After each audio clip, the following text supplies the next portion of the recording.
Greetings, everyone. I'm going to, this is going to be the first of many. Hopefully, we're going to do a series of videos of kind of going through the record making songwriting process from inception to song through the mastering of a bunch of tracks that we've worked on over time. I'm going to start today with a song recorded in the early 2000s, 2001, 2002, somewhere around there. It's a song called Too Many Changes. It was recorded on the Badlees album, Renew. From the songwriting standpoint of this song, it was kind of, to kind of give a little backdrop of where we were at the time. It was, most of us, including myself, had just started families, had a few kids, bought houses, kind of started to do adult things. We had just come off the road a few years earlier from touring with our band. We had a record deal and all that, and then we had lost our record deal after we all went out and had kids and got houses, and there was just a lot of things in flux at the time, and this record, the Renew record, and the song Too Many Changes came at a time when we were we were just starting to make independent records again that weren't tied to a major label and a big budget and all that. So I had a whole cycle of songs that I wrote, and I was working on one day, and I had some things going on with it, and and it was a little too complicated. It was just real complicated. wasn't going well. Really didn't have anything that I was liking. And if you're a musician, you know that if you were teaching another musician a song, that you might say to each other, what are the changes of the song? What are the chords? What are the changes? So I was kind of just noodling around, playing the guitar, and working on what I was working on, and I just remember saying the phrase "too many changes," and then on the end of that I added at the same time. So the main hook of the song, the chorus of the song, is "too many changes" at the same time. Then I worked from the title backwards and fleshed out the whole song, kind of about exactly what it implies. That for us, life was changing. There was families and kids, and we're just trying to find our place and all that, and pretty much we were coming off of a decade or so of nothing but the band, nothing but touring and playing live and being a musician, and then then there was a whole other element of things going on. So that was kind of the backdrop from where that song was born. I'll do that a lot of times. I'll work from the title forward on a lot of songs. A common technique, songwriting technique, to work that way and have everything. A lot of great songs, everything relates back to the title of the song, and if you don't, if what you're doing isn't really relating back to the theme or the title of the song, a lot of times it's kind of extra superfluous. But so that's where that came from. So I took my Too Many Changes that I was working on, my other idea, and I pared it down to just two chords, A and D, and I made it a little bit cooler. So I had a couple little open notes ringing on it, and I came up with this,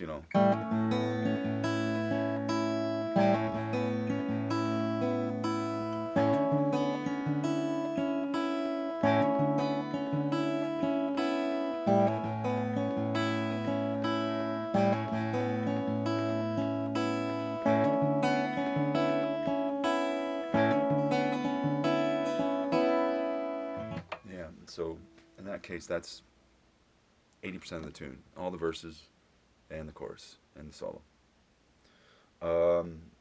That's the whole tune, A and D, just rocking back and forth. The only other section of the song is there's like a slight bridge, and that's just a bunch of minor seventh chords walking up and down chromatically. I listened to a lot of Marvin Gaye at the time, like soul music and things like that, and I just wanted to put this little part in there that kind of had a little nod to that. So that was, try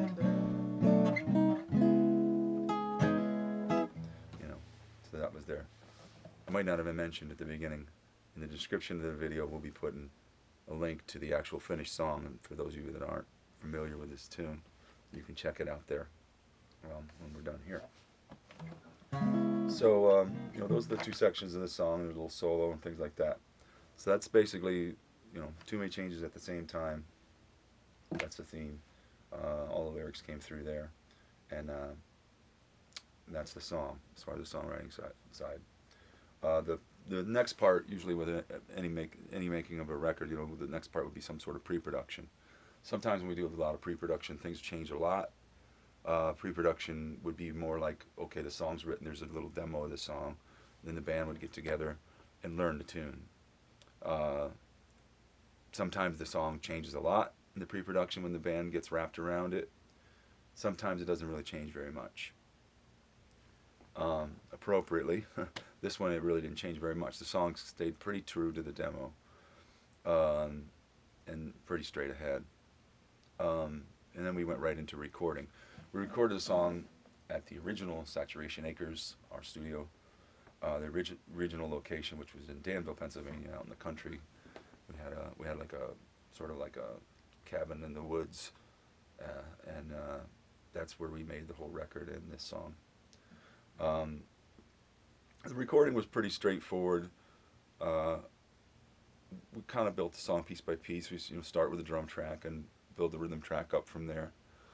A lot of times we got in the habit of, we'd usually do the drums, then we do a whole bunch of guitars and things like that for tuning, and then put in the bass and the vocals and things like that later. A lot of people will do their guitar parts. They'll do the drum parts, the rhythm tracks, and they'll do the bass right at the beginning of the record. We used to tend to do that a little bit later. Number one, because to get other elements into the track that were in tune, because it's kind of sometimes hard to tell when you're not really referencing the bass against anything else if it's in tune until you get some other elements in there. So we'll put other elements, and the other element of it is that if there's more things for the bass to play off of, you might take the bass player in some other different directions that he wouldn't normally go. I know, like, reading stories like a lot of the Beatles records, Sgt. Pepper and that, they would do the beat, Paul McCartney would come in late in the game and lay the bass down for the same reasons, and he had like real intricate bass parts in a lot of that music. So anyway, we got into the recording. We recorded, I think we recorded digitally, but I can't remember if we were maybe recording on HD24s, which were like Alesis boxes. They were just plain boxes. It was like recording just a plain recorder. We didn't get into Pro Tools and or one of the other DAW kind of setups till much later. So we were making records like we were using a tape deck, and I to this day we still kind of like hold a lot of that kind of philosophy behind record making, in that you try to make sure things are going, things are coming out the speaker. You want the way you want them to come out the speakers as you're making the recording. Instead of dumping a whole lot of crap in there and then sorting it out later through editing and then putting it on a grid, and like you'd spend more time looking at your music than listening to it. I mean, obviously some great records are made that way. My personal way of doing it is I tend to be a little bit more au naturel with the recording. We recorded it on a console. It wasn't this console. It was an old live console, old Showco live console. Didn't even have mute, so you really couldn't even turn things on and off. If we didn't want it there, we just had to erase it, or if we had something we wanted to fade out, we faded it out when we recorded it. We couldn't draw things and do all the sort of shit that you can do now. So anyway, like here's a file of the tune. Like it starts out kind of just as far as the song goes. Like with the actual recording of the song, we kind of opens up.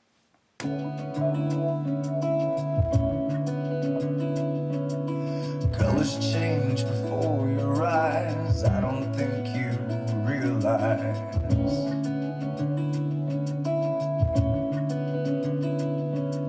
And if I'm singing in cliche, would you join me anyway?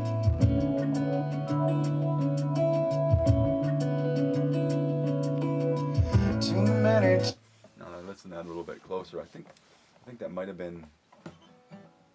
I don't know. The guitar part might have been it's run through some sort of phaser, but it might have been like a dobro or an acoustic thing, like plugged in, like a direct. Anyway, the elements there in the front, there's like a little programmed loop, more or less, like a drum loop machine, and then there's the main guitar part I talked about earlier. That and there's like some sort of in the background sort of pad, which sounds to me kind of like a Fender Rhodes with the trem setting.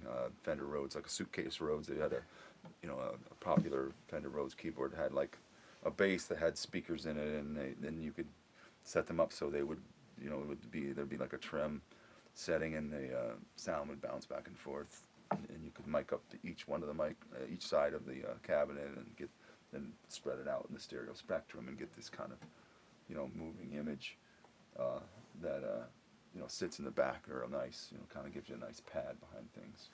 So that's kind of the intro. That's a good portion of the song is just that. And then the band kicks in right here. Right here,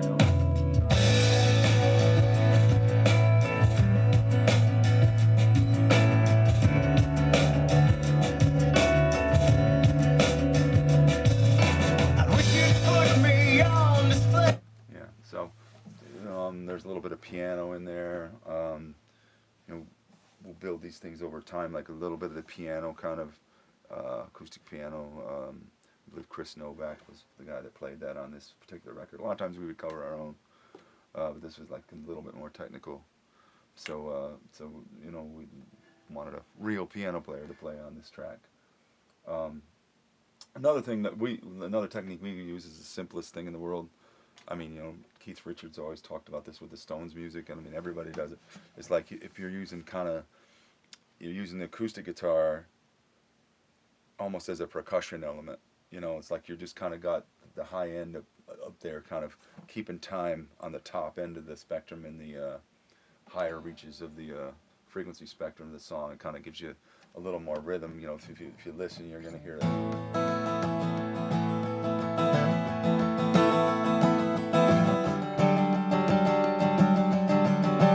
It just kind of gives you that sheen and that jangle across the top of the track, and that comes in right here if you can hear it.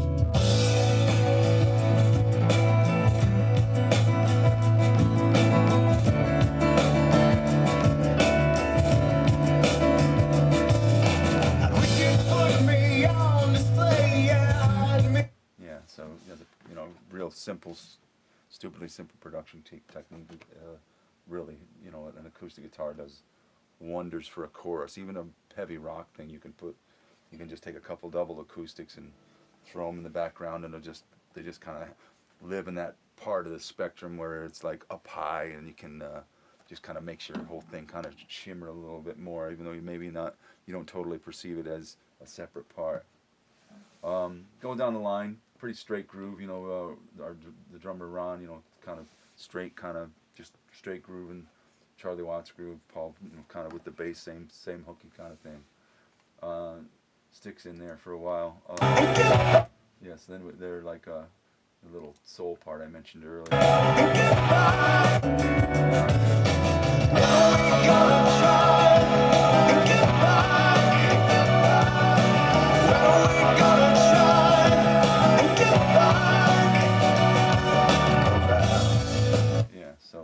So that's kind of the bridge of the song. There's a couple elements in there. There's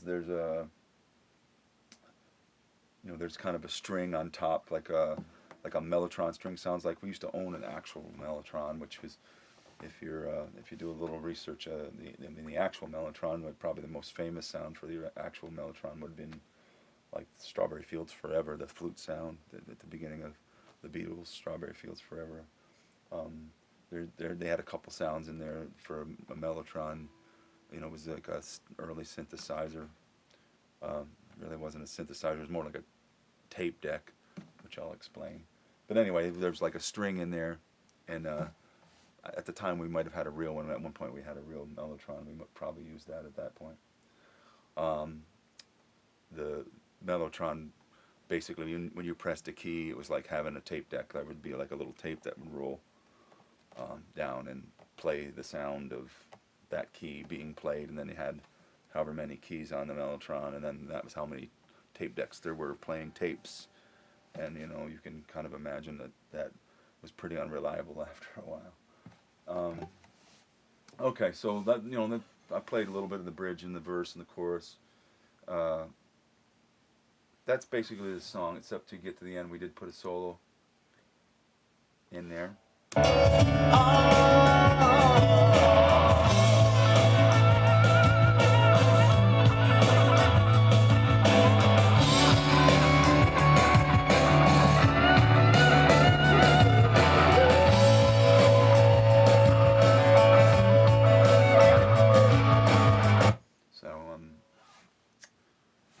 That it was a little bit different for like my personal thing, is because like I tend to and Paul and I were making records. I mean, tend to be parts guys. We really would gravitate towards guitar parts, and there wasn't a lot of like riffing going on in the songs. If it was in limited supply. In this particular song, we put like a real solo in there. The sound of that solo, I can tell, to me, it reminds me of like that "Let's Go Crazy" Prince guitar tone in that song, and how you get that is it's like a wah filter. Any guitar player knows what a wah pedal is. Like we have one here.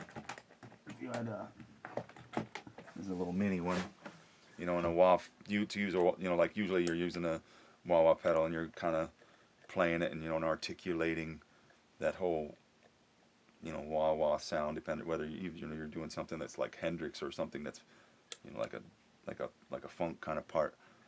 In this case, what we did is we just kind of turned it on and then we kind of rocked it back till we got this kind of pinched sound, and then we just left it, and that was the tone that you got there in that solo common.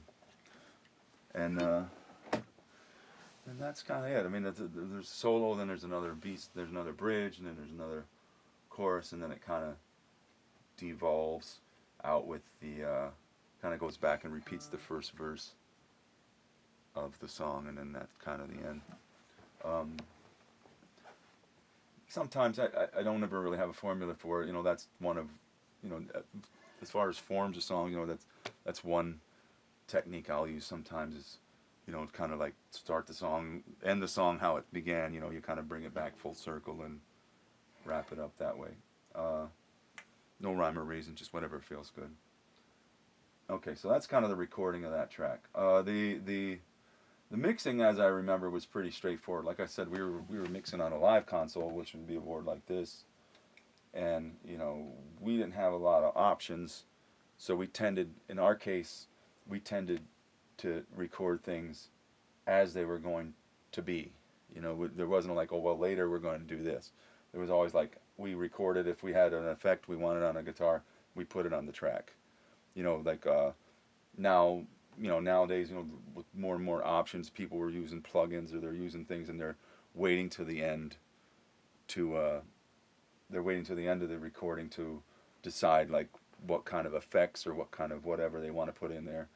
The good thing about doing it like as you go and like committing to things as you go is like when it's in there, and then you really you're as you go down the process of making the record, you're reacting to the decisions you've already made. You're not like thinking in your head, oh well, I'm gonna do this later, so I got to keep that in mind, so when this changes later, then I'll react to it then. When you're kind of like committing as you go, you're reacting to what's actually coming at you, what's actually coming out the speakers, and I think that's better. I mean, options are a wonderful thing. It's great to be able to change things later and all that.